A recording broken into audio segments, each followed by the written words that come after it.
అందరికీ నమస్కారం. ఇవాల్టి మన కథ ఓ తండ్రి తీర్పు. గజేంద్రపురంలో రామచంద్రయ్య, సత్యమూర్తి అనే ఇద్దరు పెద్ద మనుషులున్నారు. వారిద్దరికీ పెళ్ళిళ్ళయి పిల్లలున్నా కూడా వారు మాత్రం చిన్నతనం నుండి ఎంత స్నేహంగా ఉన్నారో ఈ రోజుకి అదే స్నేహంతో ఉన్నారు. ఇక మొదటివాడు రామచంద్రయ్యకి 3 కూతుళ్ళు, ఆ తర్వాత కొడుకు. 3 ఆడపిల్లల తర్వాత పుట్టినవాడు కావటంతో ఆ ఇంట్లో ఆడపడుచుల ఆధిపత్యమే ఎక్కువగా ఉండేది. ఆ అక్కలు 3 పెళ్లిళ్ళై అత్తారిళ్లలో సుఖంగా కాపురాలు చేసుకుంటున్నా తమ పుట్టింటికొచ్చినప్పుడు మాత్రం వారిదే పెత్తనమంతా. ఇక ఆ ఇంటి కోడలు లక్ష్మి, పేరుకు తగ్గట్టే అనుకువైన ఇల్లాలు. ఒకరోజు రామచంద్రయ్య దగ్గరికి లక్ష్మి వచ్చి, మామయ్య గారు, వచ్చే వారమే అత్తయ్యగారి 3వ నెల మాసిక ఉంది, గుర్తుంది కదా, వదినలకి ఒక మాట చెప్పి రావాలి, మర్చిపోకండి. 3 నెలదే కదమ్మా, వెళ్ళి చెప్పి పనే ఉంది, ఫోన్ చేసి చెప్పేద్దాంలే. వద్దులేండి మావయ్య, మళ్ళీ 3 వదినలో ఎవరో ఒకరు నొచ్చుకుంటారు. ఎలాగో ఆడపిల్లల్ని చూసినట్టుంటుంది, ఇలా కార్యక్రమం ఉందని చెప్పినట్టుంటుంది. ఒకసారి వెళ్ళిరండి మావయ్య. అమ్మ లక్ష్మి, నిజంగా నీలాంటి కోడలు మా ఇంటికి రావటం నా కూతుళ్ళ అదృష్టం. లేకపోతే ఆడపడుచుల గురించి ఎంతగా ఆలోచించే వదినలెవరున్నారమ్మా ఈ రోజుల్లో? సరేలమ్మా, ఇలాంటి కార్యక్రమాలకి అలా వెళ్ళి పిలవటం పద్ధతో కాదో నాకు తెలియదు గాని నువ్వు చెప్తున్నావు కాబట్టి నీకోసమైనా వెళ్ళి చెప్పొస్తాను అని అన్నాడు రామచంద్రయ్య.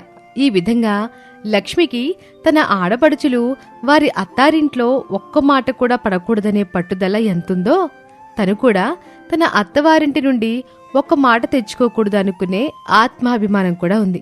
ఇదిలా ఉంటే ఆ తర్వాత మనం చెప్పుకోవాల్సింది రామచంద్రయ్య 6వ ప్రాణం సత్యమూర్తి గురించి.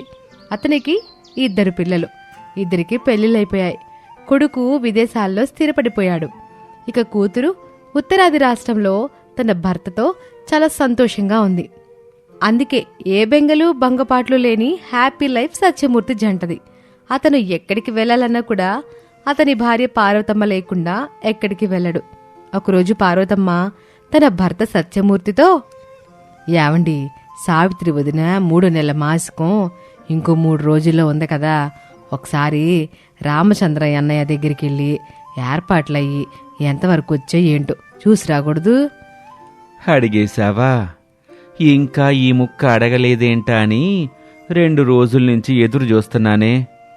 మీ రామచంద్రయ్య అన్నయ్యకి ఏ ఇబ్బంది లేకుండా కార్యక్రమానికి అన్ని ఏర్పాట్లు చేశాను. పోయింది నా సొంత చెల్లెలు కాకపోయినా అంతకంటే ఎక్కువ. పైగా నా చెల్లెలు అదృష్టవంతురాలు, పుణ్యస్త్రీగానే పోయింది. అట్టాంటి ఆమె విషయంలో లోటెందుకు రాణిస్తాను చెప్పు? అన్ని ఏర్పాట్లు చేసే ఉంచానులే అని మనిషిపోయిన బాధని మరిపించేలా తమ అభిమానంతో రామచంద్రయ్య కుటుంబానికి వెన్నంటే ఉన్నారు ఈ భార్యాభర్తలు. అలా రామచంద్రయ్య భార్య మాసిక కార్యక్రమం ముగిసిన రోజు రాత్రి సత్యమూర్తి దంపతుల సమక్షంలో రామచంద్రయ్య కూతుళ్ళు 3 తమ తల్లి నగల పంపకాల విషయం గురించి ప్రస్తావిస్తూ తండ్రి దగ్గరకొచ్చారు.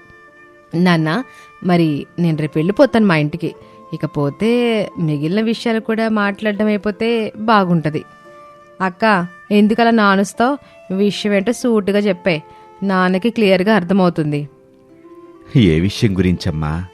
అదే నాన్న, అమ్మ నగలున్నాయి కదా, అవి మా 3కి సమానంగా పనిచేస్తే బాగుంటుందని. ఎలాగో తమ్ముడు ఆ నగలు మొన్ననే బ్యాంకు నుండి విడిపించుకొని వచ్చాడంట కదా, ఆ విషయం తేలిపోతే ఇప్పుడే తీసుకెళ్ళిపోదాం అనుకుంటున్నాం. అది నిజమే గాని ఆ నగలకి మీకు సంబంధం ఏంటమ్మా? మాకు సంబంధం లేకపోవడం ఏంటి నాన్న, తల్లి నగలు కూతుళ్ళకే కదా వస్తాయి. ఎవరు చెప్పారమ్మా తల్లి నగలు కూతుళ్ళకి చెందుతాయని? అవేమీ మీ అమ్మ పుట్టింటి నుంచి తెచ్చుకున్న నగలు కాదు. వాటిలో ఒక కాసుల పేరు మాత్రమే తను పుట్టింటి నుండి తెచ్చుకుంది. మిగతావన్నీ నేను సంపాదించినవి. అలాంటిది ఆ నగలు మీకెందుకిస్తాను? అవి నా కొడుక్కి, కోడలికి, వాళ్ళకి పుట్టబోయే బిడ్డలకి చెందుతాయి. ఇదే అసలు పద్ధతి. అసలు మీ పెళ్లిళ్ల కోసం, మీ పురుళ్ల కోసం, మీ పిల్లల మంచి చెడుల కోసం ఇప్పటికీ ఆ నగల్ని ఎన్నిసార్లు బ్యాంకుల్లో తాకట్టు పెట్టి మీ అవసరాలకి ఏ లోటు లేకుండా తీర్చామో మీకు తెలీదా? ఇప్పుడు ఆ లెక్కలన్నీ ఎందుకు నాన్నా అని కూతుళ్ళు తండ్రిని నిలదీస్తుంటే అప్పటి వరకు మౌనంగా వింటున్న సత్యమూర్తి కలుగు చేసుకున్నాడు. ఇప్పుడు ఆ లెక్కలెందుకంటారేంటి? ఇప్పుడుగాక ఇంకెప్పుడమ్మా ఈ లెక్కలు మాట్లాడేది? చూడండమ్మా, మీ విషయాల్లో ఏ ఒక్కరికి ఏ లోటు లేకుండా చూసుకున్నారమ్మా ఇన్నాళ్ళు మీ అమ్మా నాన్న. కట్నాల విషయంలో గాని, మీకు పెట్టిపోతల విషయంలో గాని, ఆఖరికి సారెలు, మీ పిల్లల మంచి చెడులు పెట్టుబడుల విషయంలో కూడా ఏనాడు మీ అత్తారిళ్లలో మీకు మాట రానివ్వలేదు కదా. మరిప్పుడొచ్చి ఆ నగలు మీకు మాత్రమే కావాలంటే ఇంకా ఆఖరివాడు మీ తమ్ముడికి, ఆడి పిల్లలకి ఏం మిగులుతాయమ్మా? నువ్వు కూడా నాన్నలాగే మాట్లాడతావేంటి మావయ్య? నాన్న అంత చేశాడు, తమ్ముడు అంత చేశాడు అంటావేంటి? అదంతా వాళ్ళ బాధ్యత కనుక చేశారు. అసలు ఇంటి కోడలకి మనం పెట్టేదేంటి? ఆమెకు కావాలంటే ఆమె పుట్టింటోళ్ళు పెట్టుకుంటారు కానీ. చాలా తప్పురా చిన్న. అట్లా లెక్క గట్టి చూస్తే మీ పుట్టిల్లు మీకు ఇప్పటికే వాళ్ళ శక్తికి మించి చేసింది. కాబట్టి అట్లా మాట్లాడకండి. అసలు అదేం ఆలోచనమ్మా మీకు? మీ తమ్ముడు మరదలకి కేవలం తమ జీవితాల్ని మీకోసం దారపోసే బాధ్యత తీసుకున్నారనుకున్నారా? మీ అమ్మ పుట్టింటి నుండి తెచ్చుకున్న పసుపు కుంకుమ పొలం మీకే వదిలేశాడు కదా. దానిలో ఆడేం వాట అడగలేదే. పైగా అదంత విలువైన పొలం మీకు తెలీదా? అలాంటిది మీ అమ్మ నగలు మహా అయితే 50 లక్షలు విలువ చేస్తాయో లేదో. అలాంటి వాటి కోసం మీరెట్లా ఆశిస్తారు? అంటూ అత్యాశతో విచక్షణ లేకుండా తమ స్వార్థం మాత్రమే చూసుకుంటున్న ఆ ఆడపడుచుల ముగ్గురితో వాగ్వాదానికి దిగారు. అలా మాటలు పెరిగిపోతున్న దశలో ఇంటి కోడలి లక్ష్మి కలుగు చేసుకుంది. మావయ్య, మీరేమనుకోకపోతే నేనొక మాట మాట్లాడతాను. ఆ నగలవి మాకొద్దులేండి, అవి వదినలకే ఇచ్చేయండి. ఇంటికొచ్చిన ఆడపడుచుల్ని నొప్పించి పంపకండి మావయ్య. చూడమ్మ లక్ష్మి, ఈ మంచితనమే ఇంతవరకు తెచ్చింది. నీకు మీ ఆయనకి వాళ్ళమ్మ నగలు అక్కర్లేకపోవచ్చు. రేపు మీకు ఒక ఆడపిల్ల పుడితే దానికి వాళ్ళ నానమ్మ బంగారం అక్కర్లేదా? అది కాదు పెద్దమ్మ నా ఉద్దేశం. తన ఆడపడుచులు పుట్టింటి నుంచి సంతోషంగా వెళ్ళాలే కానీ బాధతో వెళ్ళకూడదంటారు ఆయన. ఒకవేళ ఇప్పుడు ఆయనున్నా కూడా ఇదే మాట చెప్పేవారు. ఇదిగో ఇంటి కోళ్ళు కూడా అదే చెప్తుంటే ఇక మీరెందుకు నన్ను అడ్డుపడుతున్నారు అని మరీ బరితెగించి వాదనకు దిగింది పెద్ద కూతురు.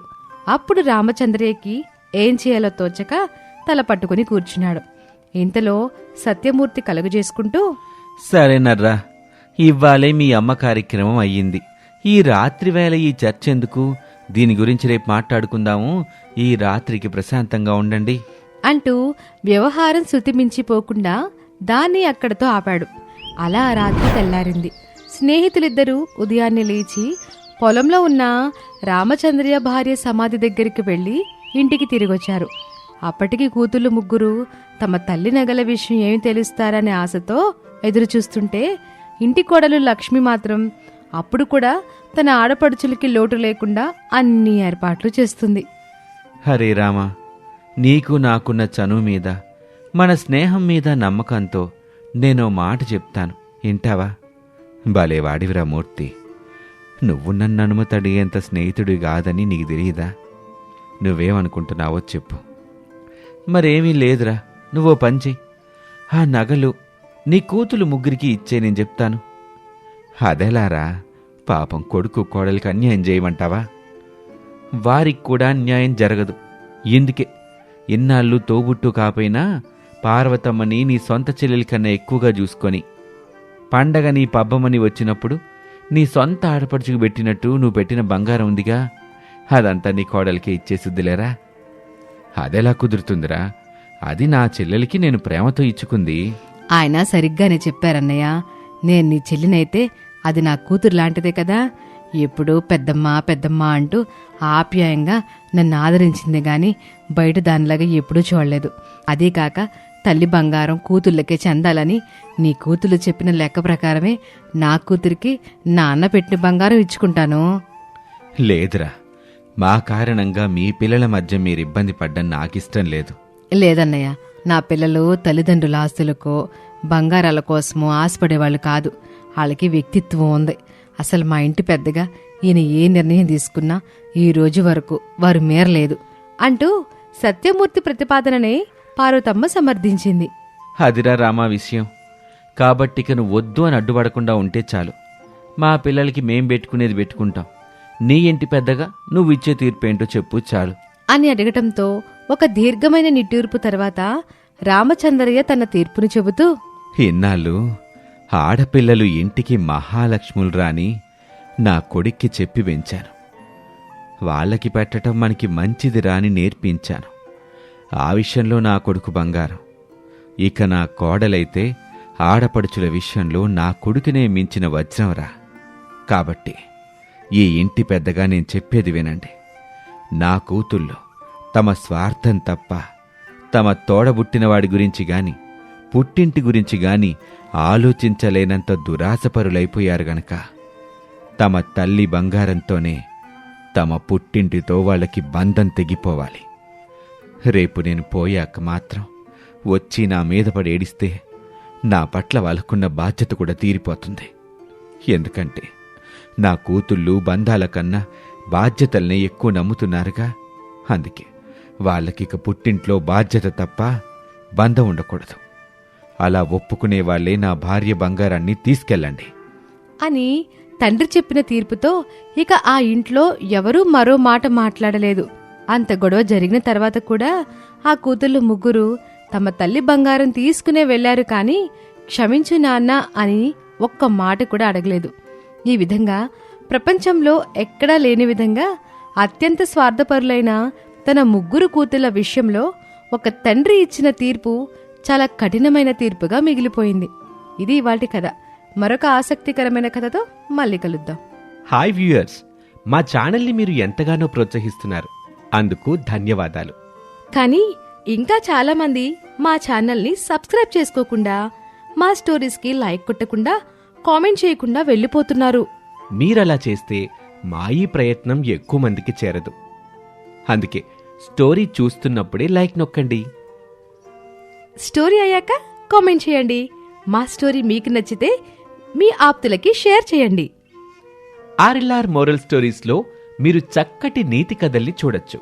మిమ్మల్ని ఎంతో అలరించే మ్యాజికల్ స్టోరీస్, సాహసాలను చూపే సాహసోపేతమైన కథలు, మంచి విలువలని చెప్పే చక్కటి కథలు, ఇలా ఒక్కటేంటి ఎన్నో రకాల కథల్ని మీరు ఇక్కడ చూడొచ్చు. మీ ప్రోత్సాహం ఉంటే మేము మరిన్ని మంచి కథలు చేస్తాం, మిమ్మల్ని అలరిస్తాం.